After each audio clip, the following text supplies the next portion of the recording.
no issues with any cars that we're aware of, obviously. No, track is still green. Everybody's doing the thing. We got Lundqvist jumping up now into a 105. DiFrancesco, same thing. So we look down the board. We see Kyle Kirkwood in fifth. Overall times now up to fourth with a 106.2. David Malukas jumped up to fourth right there, 106.1. So guys are out there starting to lay down some fast times as we are now, 10 minutes into this practice session. And it's a short one. It's the final one. Yep, 35 minutes long on this practice session. They've been on the course for just over 4 hours today. So 4.5 hours, not a bad day at the office. Seems like it's been on longer because we've been on the course a lot longer. There's no doubt about it. We've been here a lot, but we are grateful to be here, man. You better believe it. What a great job to everybody, the racing promotion team, Green Savory Racing. Thank you so much. Without a promotional partner and somebody come in and help put this event together, we would not be here this weekend. You're absolutely correct, and especially after last year, we've seen so far since we've got off the we're not off the COVID by any means, but since we got back to getting fans in the stands, it appears our crowds are getting bigger, even some of the NASCAR crowds, and so we're hoping we see that this weekend. People want to get back outside. They want to get back into the motorsports world, and we just so glad to be here. We really are. And again, you mentioned, COVID protocol questions. We are asking people that the state of Oregon does have a mandate that masks are required whenever indoors. However, when outdoors and physical distance cannot be maintained, please put a mask on. Fleeting instances of walking past somebody or actively eating or drinking, obviously you don't have a mask on. But again, extra preparedness will go a long ways. We're asking you, make sure you wash your hands for 30 seconds. It makes me seem like I'm talking to my niece and nephew who are 3 and 2 respectively, but it's just just practice washing your hands. And not just that, they've gone out of their way. They have. Outside the restrooms, there's wash your hands stations, soap and water, and it's awesome. Exactly. Every step that we can take to keep each other safe benefits us all in the end. So again, there you go. Please make sure that you are wearing a mask in accordance with the Oregon mandate. If you are indoors, please wear a mask. If you cannot socially distant outside, please also wear a mask. That way, if it gets better, we all get better. We're all here next year. Absolutely. Cannot wait to see all the fans in the stands come this weekend. But I'm looking forward to next year where hopefully we're out of any of these protocols and we can all get together and we can pack the stands here at PIR and return this race to the biggest single-day sporting event in the state of Oregon.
Bobby, we just got some important news there, didn't we, that Yes, you can tell the fans about? Yes, we did. I am super excited about this.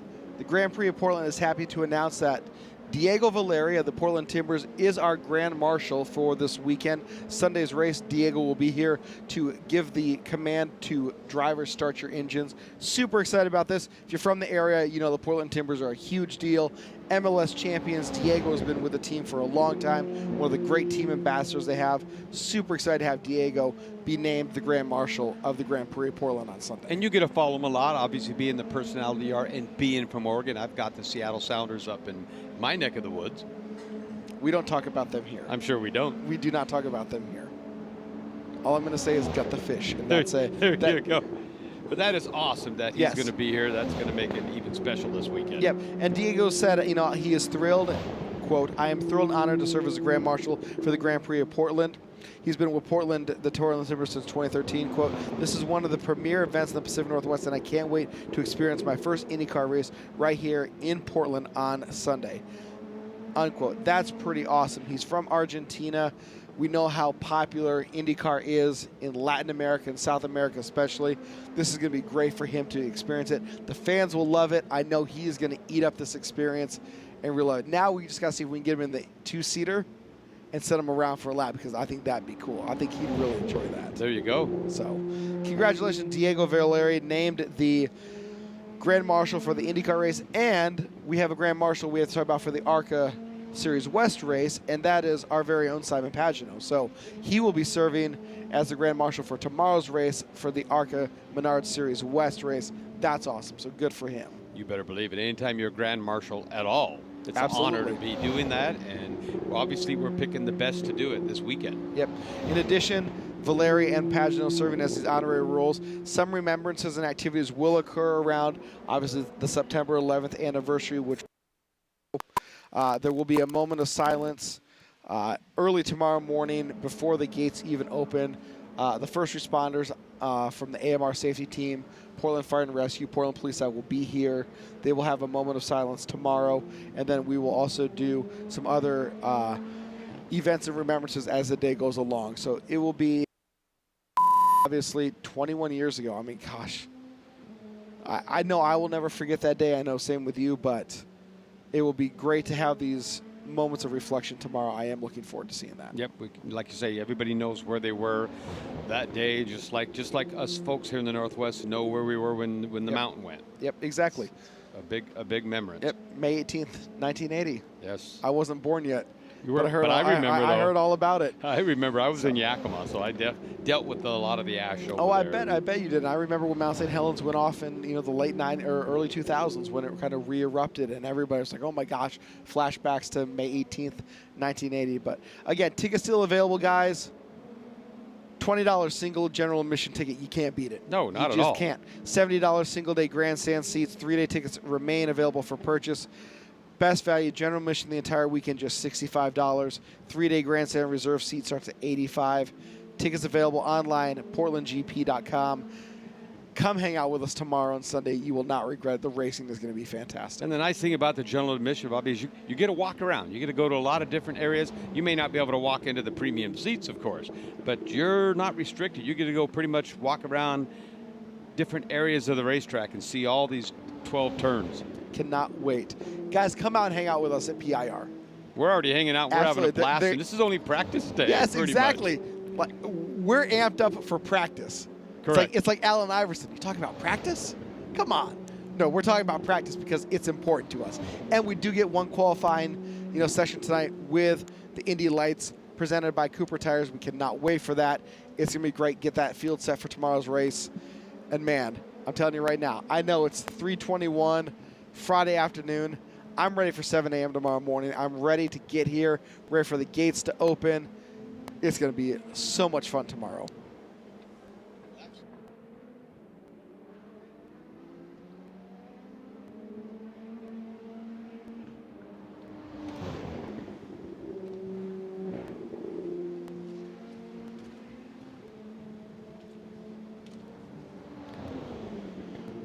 Lap times continue to come in, looking really good. David Malekis at the top of the charts right now with a 104 even. Kyle Kirkwood chasing him down for the points lead, sitting in fourth. 104.17 just turned his fast lap of this practice session. Again, getting locked down, getting everything ready to go. I'm excited, cannot wait to see what happens this afternoon come qualifying. They're going to leave it all on the track. They have to. They have to. They absolutely have to. Points battle down to 1 point. You got to make something happen, because you don't want to be, like we said, Saturday or Sunday coming down to turn 1 and just have your day ruined, because then no points, and that's going to really mess up your championship chase. Well, I'm just thinking of not just being the champion. I mean, that's how big a deal is that as it is, but that scholarship for $1.3 million that guarantees the champion a minimum of 3 NTT IndyCar starts next year. What a way to get your career started off. You got to go for it. And again, Kyle Kirkwood has won in every level on the ladder on the road to Indy to get to IndyCar next year. Wins the championship this year, $1.3 million guaranteed for 3 seats. It's just what you want. And if you can solidify to me or retake the lead today, you know, either David will do it or Kyle will do it, most likely. And there are other players, but that's the big storyline right now. If they can make it happen, that 1.3 does go so far into helping get to that point. And I just, we can't talk about it enough. You need to win. You need to win.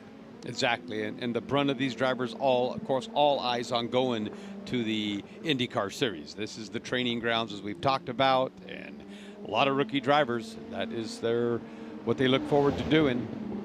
Yep, absolutely, absolutely. Cannot wait.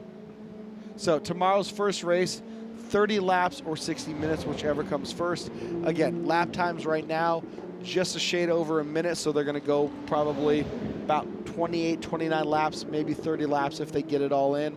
And then the race on Sunday, 35 laps or 60 minutes. We'll see what happens. Cannot wait, though. I cannot wait. Let's just go racing now. I'm ready. Let's just go racing We're not. now. We might be racing to get here in the morning, so make sure, fans, you do get out here early. Absolutely. Like Bobby said, still a lot of tickets available for both days coming up, and my advice is, well, his is take the rail, and he's right. But if you're not going to take the rail and you need your car, come out early. Absolutely. Things open up out here. You can be walking around, checking the sites, buying your souvenirs before we get even going racing tomorrow. Yeah, I gotta convince myself that's okay to spend some more money on merch. I bought a jacket. I love it. This thing is gorgeous. I look really good in it. By the way, red and gray are my colors. I know that's the colors of Washington State University, and I'm an Oregon Duck. But I'm also a Mississippi State Bulldog. We're crimson and white, I guess. Kind of Ohio State colors. Yeah, I know. I just buddy. realized this. Did you not realize that when you did? No, but I still look good in it, though. I'm going to call it my Washington State jacket. There you go. So I like the Cougs. I'm down with the Cougars. Yep. Make sure you do bring your credit card, because some of the places don't take cash anymore today, and that's unfortunate for me, because whatever I bought today, the wife's going to find out, because I had to use the credit card, not the cash. But I did find that very hilarious when you talked to them about that. But I didn't know how to do it. I'm used to that. I'm used to the green stuff. Sure. Hey, listen, cash is king, always will be. But listen, we want to be contactless right now. We want to make sure in this area of COVID that we are taking care of each other, and any unnecessary contact we don't need. So, but yeah, just tell the wife, honey, it's a hat. I needed to buy one. Had to have it. My head was burning. And tell her I approved it. There you go. She said Bobby approved it, and you can't get, have her call me. Exactly. We'll see you in Mesa. Yeah, Mrs. Phil, it's okay. I said he could do it. That's awesome. She's like, who are you? It doesn't matter. I gave him the okay. We got 8 minutes left, just about 8 minutes left here in the practice session for the Indy Lights guys on track. Everything looking good. Haven't had any issues so far, so that's a good thing. Get the times in. Man, they're hustling these cars around the corners, and that is fantastic. And you're seeing some changes. You are seeing some changes. So a little bit different lines some of the guys are taking. And again, I think some of the guys are into now qualifying trim, where they are trying to throw the car around, see if they can find some speed. Kyle Kirkwood's coming through, throwing his car around a little bit. David Malika, same thing. coming through. They're putting their cars in the places where they know that they can go fast, and they know they can maybe shave a tenth of a second off here or there. You're seeing a lot of cars come into the chicane, and they're hitting the corners. They're hitting the curbing. They're going up over it. The car seems balanced enough. It's not going to throw it too far out of whack. So you're seeing them put the car in places where they know that they can get a fast time. So we will see what happens here in the next 7 minutes as we wind down this practice session. But again, we're getting ready for qualifying tonight. Cannot wait for that.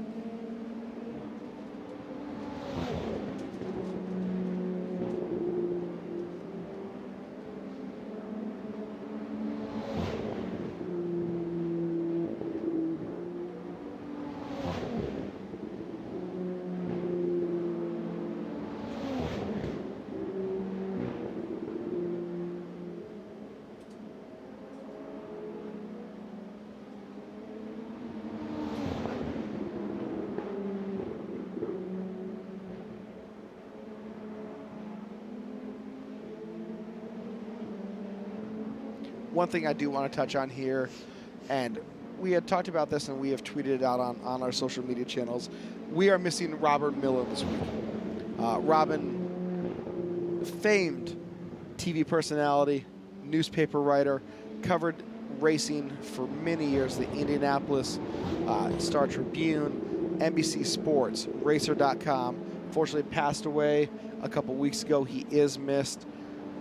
Signage across the IndyCar family. People have stuff on cars. We've seen them on golf carts this weekend.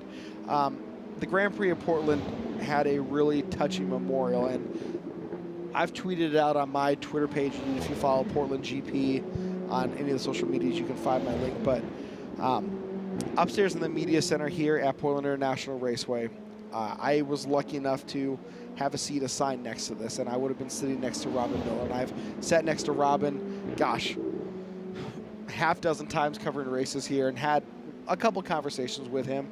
Nothing substantial, just, you know, in passing, I'm a fan, that type of thing.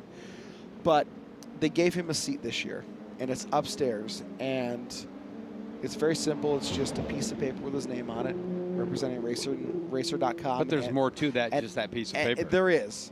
And it's, you know, his name and who he works for. And on the desk in front of it is a bottle of Pepsi, a box of Ding Dongs, and a box of peanut butter and cheddar crackers. And if you know Robin, like a lot of us in the racing family do, you know that's what he loved to eat.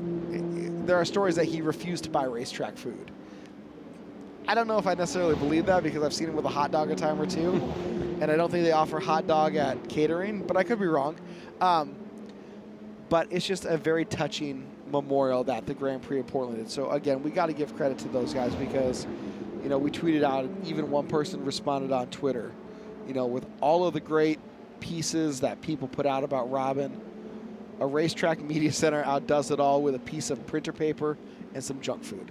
I was walking around through there this morning, looking around. I was looking who all name, and I saw your name, and then I looked, and then there's Robin Miller. And it's like, wow, that was a pretty cool thing. It is really cool, and I know that there will be some more stuff that will be put up on that desk later this weekend. I know NBC Sports will put a hat up there and some other stuff, but just a touching tribute to a guy that will never be replaced.